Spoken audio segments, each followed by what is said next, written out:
Olá pessoal, hoje nós vamos falar do padrão de projetos Template Method.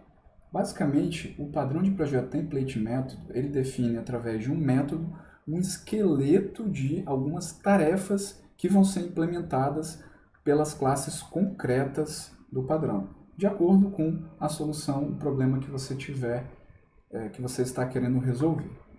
Bom, basicamente, a estrutura básica desse padrão, nós temos uma classe abstrata, que a gente normalmente chama de template, as classes concretas que implementam os métodos abstratos definidos nessa classe mais abstrata. Então, eu tenho algumas classes concretas e dentro dessa classe eu tenho alguns métodos que eu defino para serem implementados nas classes concretas e eu tenho o template método. Esse cara aqui é realmente um template, ou seja, é como que eu vou querer que sejam chamados esses métodos que eu defini na minha classe abstrata. Então, no caso aqui, eu vou chamar primeiro o método 1, depois o 2, depois o 3. E quem vai realmente implementar esses métodos 1, 2 e 3 são, na verdade, as classes concretas. Vamos dar uma olhada num exemplo mais específico agora.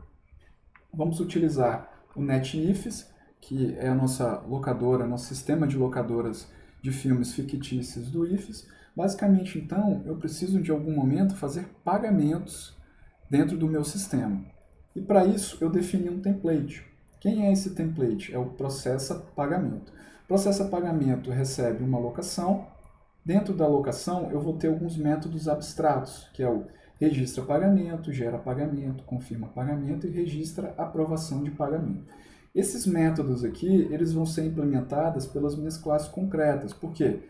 Cada forma de pagamento específica vai ter implementações específicas de pagamento. Porém, eu quero que todas as formas sigam um determinado passo. Que passos são esses? São os passos que eu vou definir no meu construtor. Então, no caso aqui específico, o meu template método é o meu construtor, é o processa pagamento.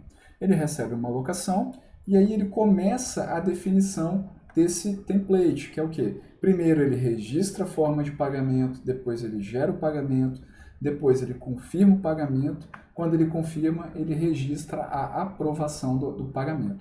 Então, esse cara aqui é o template método, é a implementação do meu template método. Então, vamos dar uma olhada agora como é que fica a pagamento boleto e a classe pagamento cartão. Bom, eu tenho aqui a minha classe processa pagamento, que é a minha classe mais alto nível, é quem define o meu template. Dentro do meu construtor, eu tenho o meu template método, então está aqui bonitinho definido, e eu tenho aqui as outras formas de métodos abstratos que eu vou utilizar dentro das minhas subclasses. Então, dentro da minha pagamento boleto, eu vou ter aqui a chamada do meu método super, porque eu quero que aquele template método ele seja invocado, e eu tenho os métodos abstratos implementados agora, que é o gerar pagamento, confirmar pagamento, registrar aprovação. Então eu tenho todos aqueles métodos sendo implementados. Além disso, pessoal, especificamente aqui, a gente tem uma oportunidade de olhar um pouquinho para a lei de Demeter, que diz que a gente precisa evitar o uso de invocações em cadeia. Então, ele segue aí o princípio do menos conhecimento, ou seja, quanto menos conhecimento uma classe tiver da invocação, da forma que você invoca a outra, melhor. E aí, o que a gente ganha com isso, pessoal? Encapsulamento. Então, a gente diminui a propagação de mudanças. Então, vamos dar uma olhada nesse exemplo aqui, que eu coloquei dentro do gera pagamento. Eu tenho aqui dentro da alocação, eu preciso do total para poder gerar esse pagamento. E aqui eu coloquei duas formas que nós poderíamos, na hora que nós estamos lá desenvolvendo, duas formas que a gente pode fazer essa funcionalidade, implementar essa funcionalidade. Então, na primeira forma aqui de baixo, se vocês repararem, eu tenho locação.getItemLocado.getTotal. Então, nesse caso aqui específico, percebam que eu tive que acessar um item aqui dentro da locação e depois acessar ele novamente.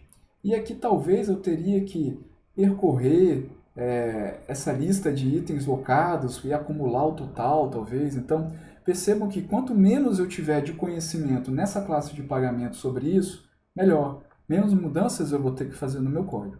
Então, para isso, o que a gente fez? A gente encapsulou toda essa parte de get item locado e get total com um único método. Então, eu tenho aqui locação.getTotal. E aí, com isso, a gente obedece esse princípio de quanto menos conhecimento uma classe tiver da outra, melhor. A classe de pagamento de cartão, né, pessoal, a mesma coisa, né, tem uma implementação específica, gera pagamento agora no cartão, né, confirma no cartão, registra aprovação de pagamento também no cartão. E aí, pessoal, sempre que eu precisar, né, de construir a minha alocação, eu vou adicionar um pagamento, o meu tipo de pagamento, e aí eu vou fazer, né, a conta, né, vou fazer a verificação se é cartão ou boleto, dependendo de qual for, eu vou construir o meu pagamento de cartão, que no final das contas vai executar todos esses passos aqui. E aí, pessoal, percebam que eu posso ir, dado que eu vou evoluindo o meu código, eu vou percebendo que eu posso aplicar outros padrões, né? Então, por exemplo, aqui eu posso facilmente gerar um método fábrica para poder trabalhar em cima da instanciação desses dois objetos aqui, dessas duas classes aqui.